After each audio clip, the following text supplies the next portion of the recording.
যে ঠিক যেমনটা করবে সে ঠিক তেমনটাই পাবে, একদিন আগে বা পরে। এটাই হবে। আপনি ভাইবেন না যে আপনি অন্য একজন মানুষকে অকারণে কষ্ট দেয়া খুব বেশি ভালো থাকতে পারবেন। খুব বেশি ভালো থাকতে পারবেন ঠিকই, কিন্তু সাময়িক সময়ের জন্য।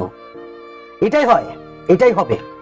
অনেক সময় আমরা অনেকেই চিন্তা করি অন্য একজন মানুষকে কষ্ট দেয়া নিজের মধ্যে যে আনন্দ বা ওই সুখটুকু চিরস্থায়ী করতে। ভাই, ওই সুখটুকু বা ওই আনন্দটুকু খুব বেশি চিরস্থায়ী থাকে না। ওইটার এফেক্ট একটা সময় গিয়ে আপনার উপরও পড়বে। কিন্তু মানুষ এই জিনিসটা করে খুব বেশি, এই জিনিসটা করতে খুব বেশি অভ্যস্ত। এটাই করছে, এটাই হচ্ছে।